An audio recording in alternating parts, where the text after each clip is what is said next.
જય સ્વામિનારાયણ વાલા હરિભક્તો, અમારી આ યુટ્યુબ ચેનલ જીગર સ્ટુડિયો જીગર પટેલને લાઈક, શેર અને સબસ્ક્રાઈબ કરવાનું ભૂલતા નહીં. રાજી રહેજો. જય સ્વામિનારાયણ.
શિક્ષણ પરીક્ષા એ ગુરુ પૂજન છે. જેને જોઈએ તે આવો મોક્ષ માગવાર લો.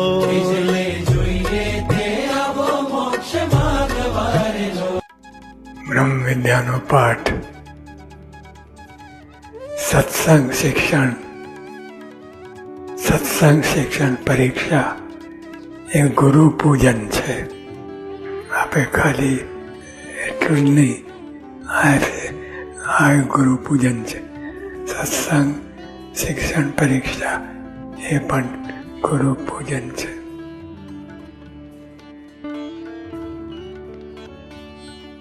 સારા થવામાં મોહ નથી રાખવો. સારા ભગવાનના ભક્ત સેવક થવું એ આપણે સારા. બધા કપડાં પહેરીને સારા દેખાવું નથી, પટ્ટિયા પાડીને દેખાવું નથી, પછી બીજો સારી સીધી વાતો કરીને કરવું નથી. સિમ્પલ તમે રહો, સાદા સિમ્પલ રહી અને તમે કામ કરો. તો આપણે અહીંયા આપણે જે આવ્યા છે આ વખતે શિબિરની અંદર, એ શિબિરની અંદર એક એક પ્રસંગમાં હાજર રહેવું અને હાજર રહીને આ વાતને છે દ્રઢતા કરવી. સ્વામી કહે છે ખાધા પછી થોડું ચાવીએ, વધારે ચાવીએ તો પચન શક્તિ થઈ જાય એટલે વાગોલવાનું કહ્યું. જોગી મારે ભમલી ભરી લેવું. જોગી મારે કહે છે ભમલી એટલે બતક પાણી ભરી લીધું હોય તો રસ્તામાં પીવાનું કામ આવે, ભાતું ભરી લીધું હોય તો રસ્તામાં ખાવાનું કામ આવે. એમ આ ભાતું છે, આ પાણી ભરી પીવાનું છે. અન્ન ને પાણીનો દેહ છે તો આખું જ્ઞાનની વાત છે. આ જે વાતો બધી ભરી લઈશો તો આપણે ગમે ત્યારે કામ આવશે. કોઈ દાડો દેશકાળ આવશે, કોઈ મિત્ર આવશે, દારૂમાં લઈ જતો છે નહીં, મારે નહીં જોઈએ. બીજા કોઈ મૌસાની વાત કરશે તો નહીં, કોઈ નાટક સિનેમામાં છે તો નહીં. પોતે જ શાસ્ત્ર છે અને એ જેમ કોઈ પુસ્તક તમે વાંચો એમ આપણે એમનું જીવન જોઈએ છીએ.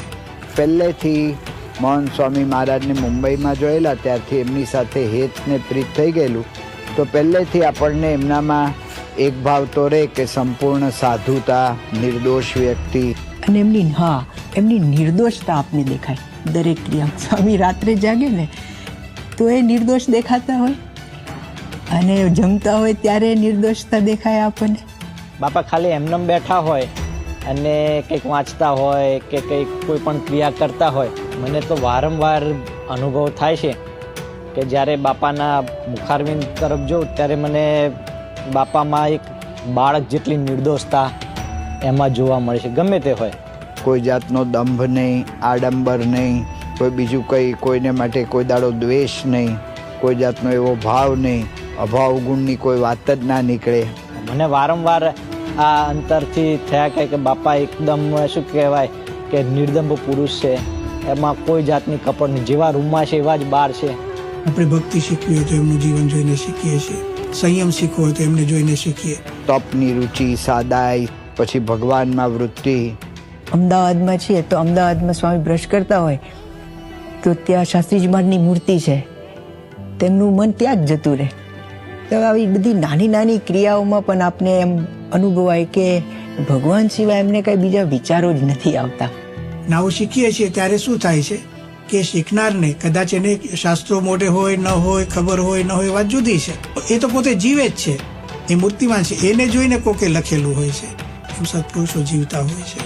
મહંત સ્વામી મહારાજ છે ને એ મૂર્તિમાન સિદ્ધાંતનું સ્વરૂપ છે.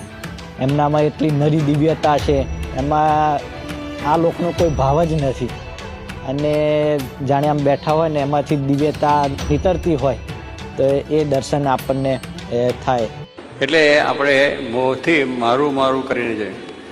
મારું મારું કરીને ધન મેળવ્યું, તેમાં તારું નથી તલવાર, હજી એમાં ભૂલી ગયો ભગવાનને. આપણે ભગવાને શરીર આપ્યું છે, ભગવાનની દયાથી આપણે આ પ્રમાણે મમતા આસક્તિઓ કરી સાચું ખોટું પ્રપંચ દગા કરીને ઘણું ઘણું ભેગું કરીએ, પણ એનાથી શાંતિ નથી. એ આપણું પણ નથી, એ આપણને સહાય કરે એમ પણ નથી. અંત સમયે કોઈ સહાય નહીં કરે. ભગવાનને સંત એની ભક્તિ કરી છે, એનો આશરો કર્યો છે, એનાથી કંઈક આપણે સારું પુણ્યદાન કર્યું છે, એ જ આપણે સહાય કરશે અને પોતાના ધામમાં લઈ છે. એટલે જ કહ્યું કે ગીતામાં કે ભગવાનનો આશરો કરવા માટે ભગવાનની પાસે જઈએ તો જ આપણું આ બધા બંધન છૂટે છે. આપણને દુઃખ થશે, શાંતિ થશે, બીજું ઘણી ઘણી પ્રાપ્તિ કરી છે, પણ મુખ્ય વસ્તુ આપણે જો નહીં કરીએ તો એ પૈસા સમૃદ્ધિ આપણને કામ નહીં આવે. અને જો ભગવાનને પરમ પૂજ્ય મહંત સ્વામી મહારાજ અહીંયા ઓકલેન્ડમાં આવ્યા હતા, ત્યારે સાંજના ટાઈમે એમના રૂટીન પ્રમાણે વોકિંગ કરી જ્યારે એ પાછા ફરતા હતા પોતાના અવતારે, ત્યારે હું મારા ગ્રેન્ડસન 1-1.25 વર્ષનો હતો, પરમ, એને લઈને ઊભો હતો. બધા જે નાના નાના બાળકોને મહંત સ્વામીજી આશીર્વાદ આપતા હતા, ત્યારે મહંત સ્વામી નજીક આવ્યા અને પરમને એને આશીર્વાદ આપ્યા. ત્યારે મહંત સ્વામી મહારાજનો હાથ પરમે પકડ્યો. મહંત સ્વામી મહારાજે પરમનો હાથ ઊંચો હતો એટલે પોતાનું શિર ઝુકાવી અને પરમે એના મસ્તક પર હાથ મૂક્યો. આ એક એવો પ્રસંગ બન્યો. કરોડોના ગુરુ ઉપદે એટલા ઉચ્ચ સ્થાને બિરાજમાન હોવા છતાં બી આપણા ગુરુ કેટલા નિર્મળી છે કે જે એટલા નાના 1-1.25 વર્ષના બાળક પાસે પણ પોતાનું શિર ઝુકાવી અને નાના બાળકે એમના પર હાથ. સાંથળી ને સાળંગપુર વચ્ચે સામેથી બસ આવતી હોવાથી અંજાઈ જવાથી ત્યાંથી એક્સિડન્ટ થયું અને બેભાન થઈ ગયા. પાછળ હરિભક્તો આવતા હતા, એમણે અમને જોયા અને દવાખાને લઈ ગયા અને ત્યાં અમારી સારવાર કરી અને અમને રજા આપી અને ઘરે અમે આરામ કરતા હતા. તો મહંત સ્વામી મહારાજે આ વાત જાણી અને ઈચ્છા વ્યક્ત કરી કે મારે બંને કાર્યકરોની ખબર પૂછવા જવું છે. તો મહંત સ્વામી મહારાજ પોતે અમારા ઘેર પધાર્યા, આશીર્વાદ આપ્યા અને ધૂન કરી અને જ્યારે પોતે વિદાય લેતા હતા તે વખતે પણ મારા માથે હાથ મૂકી અને એક જ ધારા મારી સામે અમી દ્રષ્ટિથી જોઈ રહેલા અને એ અમી દ્રષ્ટિ હજી પણ મારા અંતરમાંથી જતી નથી. તો મહંત સ્વામી મહારાજ માની મમતાની ઘોડે મને એકદમ હાથ ફેરવો માથા ઉપર અને જે શોધબોધ જેવું નહોતું એ જલ્દી સારું થવા માંડ્યું અને 2-3 દિવસની અંદર તો રિપેરી આવવા માંડી અને જલ્દી સાજા